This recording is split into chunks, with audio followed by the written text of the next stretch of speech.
Good morning, everybody. It is 9:18 a.m. Monday morning, and I was gonna talk a little bit about Success Pill and the 4% challenge. The Success Pill 2 has to do with paradigm shift, and what I mean by that is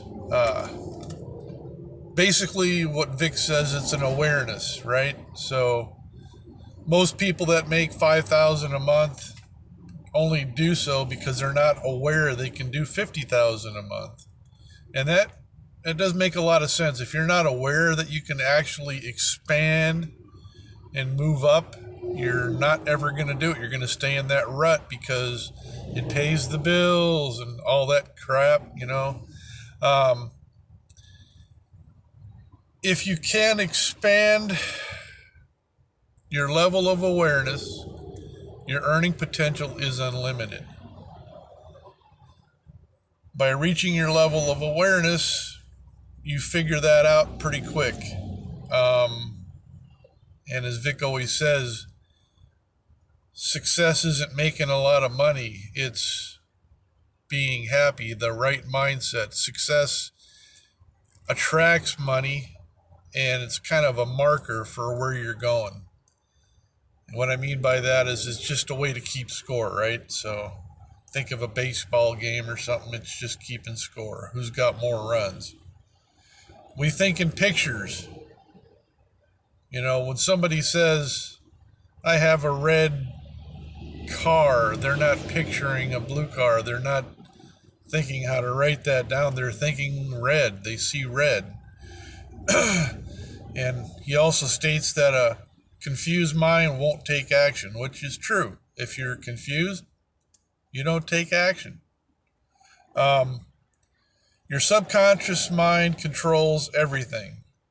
Your emotional state, your mental state, etc.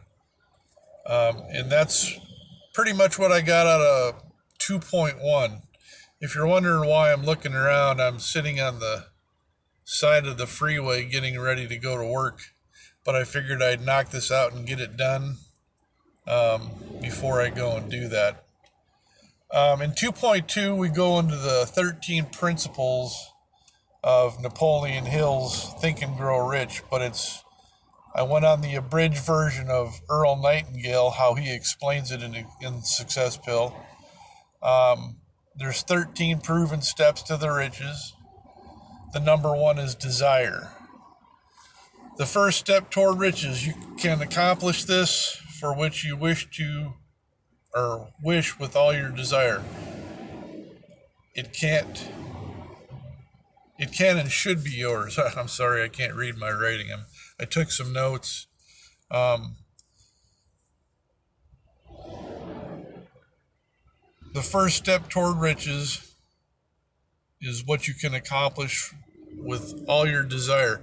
Meaning, basically, if you're sort of timid going toward it, and you really don't know, you're kind of wishy-washy, you're never going to get there. You have to want it with all your being.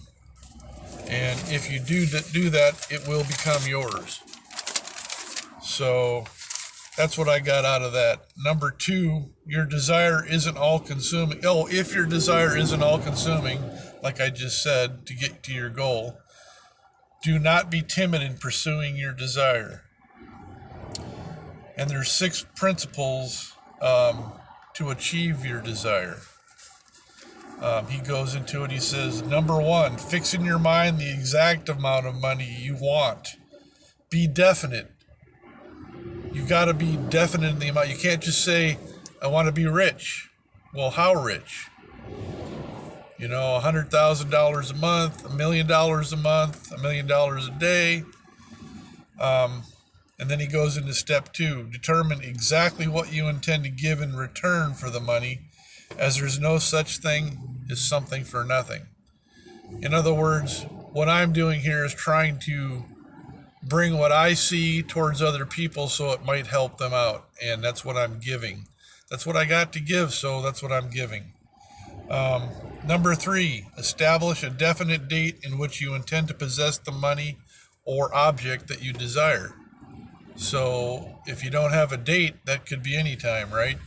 You don't want that to be the case. You want to have a definite time frame. Number 4, create a definite plan for carrying out your desire and begin at once, whether you're ready or not to begin.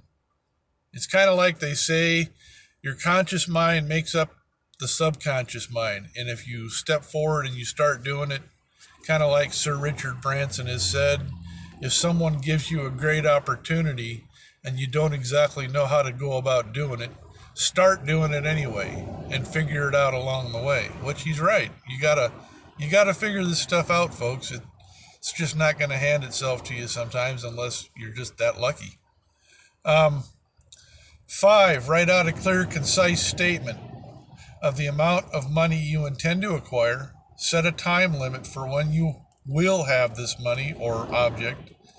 State what you intend to give for the money and describe clearly the plan through which you intend to accumulate it.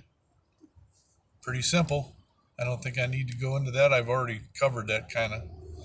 Number 6, read your written statement aloud twice daily. Once just before retiring at night and once after arising in the morning. As you read, see and feel yourself already in possession of the money or whatever your goal happens to be. So imagine yourself, since your mind thinks in pictures, picture yourself doing whatever it is.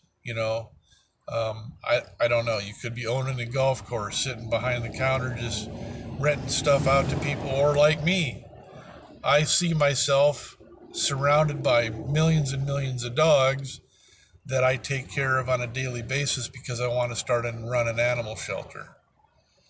And then the second part he goes into, since I'm going to have to break this up in session 2, it's going to be a long one. He goes into faith is the second principle. And I'm thinking about you guys thinking about what that means as far as what I'm going to tell you about faith tomorrow. And maybe you'll get an idea. Maybe I'll get an idea because I've gone through it before, but I don't remember it. So till tomorrow morning or afternoon or whenever I get around to getting the video done, guys and gals, take care and we'll see you tomorrow. Bye-bye.